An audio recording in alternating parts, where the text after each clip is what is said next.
Lebih dari 30.000 orang di Zaporizhia ajukan paspor Rusia. Kepala Administrasi Sipil Militer Wilayah Zaporizhia, Yevgeny Balitsky, mengatakan lebih dari 30.000 orang mengajukan permohonan kewarganegaraan Rusia. Dikutip pada TASS, Balitsky membeberkan lebih banyak penduduk wilayah tersebut. Jumlah orang yang mengajukan paspor Rusia semakin bertambah.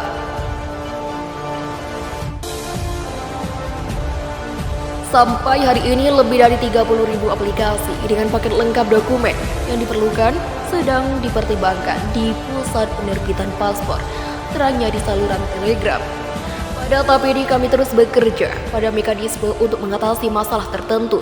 Kasus-kasus ketika prosedur penerbitan paspor tertunda, imbuhnya. Menurut Balitsky, ada 12 kantor yang menerima dokumen untuk penerbitan paspor.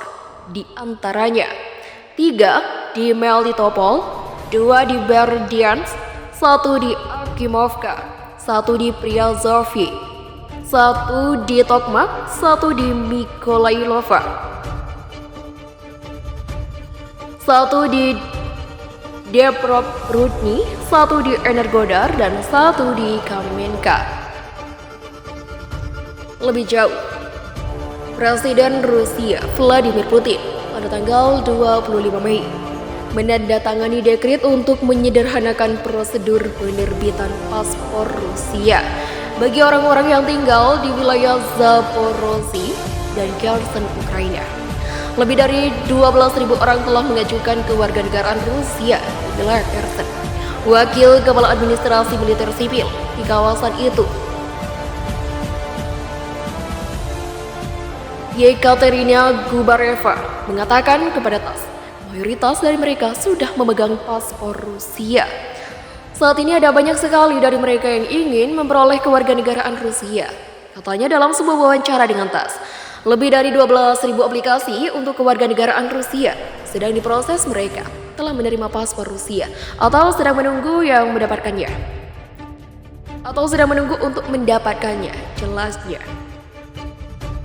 Menurut Gubareva, jumlah pusat aplikasi paspor telah meningkat dengan yang sudah tersedia di Kherson, Anovaya, Kakhovka, Aleksey, Golaya Pristan, dan Skadov.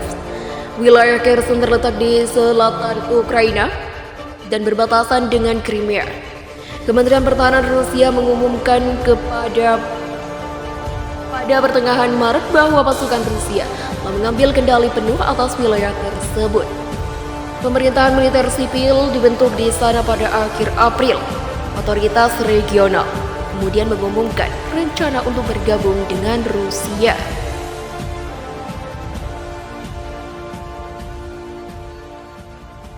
Rusia berkata, Ukraina sudah bangkrut, tak bisa penuhi kewajiban pada rakyatnya. Ukraina telah kehilangan kemandirian finansialnya karena tidak dapat memenuhi kewajibannya kepada warganya tanpa bantuan barat. Pernyataan itu diungkapkan Ketua Duma Negara Rusia, Vyacheslav Volodin, pada Senin. Volodin menulis di Telegram bahwa pajak yang dikumpulkan hanya membentuk 40% dari anggaran negara. Lebih dari 60% diantaranya mencakup pengeluaran militer. Defisit bulanan Ukraina berjumlah $5 miliar. Ukraina bangkrut, papar dia. Angkatan yang sama dilaporkan pada Jumat oleh Wall Street Journal atau WSJ. Menurut pendapat Ketua Parlemen Rusia itu, tanpa bantuan Washington dan Brussel, Kiev tidak dapat lagi memenuhi kewajibannya kepada warga negaranya. Ukraina telah kehilangan kemandirian finansialnya, ungkap Volodin. Pada Senin, pemerintah Ukraina memperkenalkan rancangan undang-undang atau RUU untuk menghapus pajak preferensial atas bahan bakar. Catatan penjelasan di situs web Rada mengatakan ada kekurangan dana yang signifikan untuk membiayai industri jalan raya. Undang-undang tersebut siap untuk menciptakan kondisi selama masa darurat militer untuk berfungsinya ekonomi dengan baik.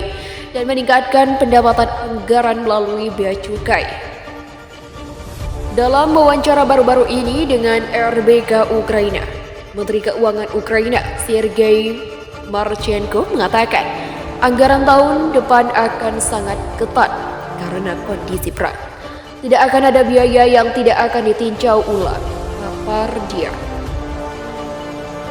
Menurut Oleg Ustenko, penasihat presiden untuk masalah ekonomi, defisit anggaran negara Ukraina diperkirakan mencapai $50 miliar pada akhir tahun. Itu sekitar 30-35% dari PDB Ukraina, ujar dia dalam wawancara TV bulan lalu. Kiev mengatakan membutuhkan $50 sebesar 5 miliar per bulan dalam bantuan dari pendukung barat. Namun Ustenko yang dikutip Financial Times mengatakan pada bulan Juli bahwa Ukraina akan membutuhkan tambahan $4 miliar per bulan selama 3 bulan ke depan untuk menutupi biaya akomodasi dan perbaikan perumahan bagi jutaan orang dan untuk mendanai pendapatan minimum dasar untuk mereka yang kehilangan pekerjaan.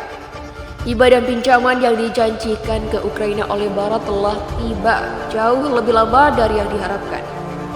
Sejauh ini hanya 1 miliar euro dari paket pinjaman jangka panjang 9 miliar euro atau $9,3 miliar yang diusulkan Komisi Eropa pada Mei yang telah tiba.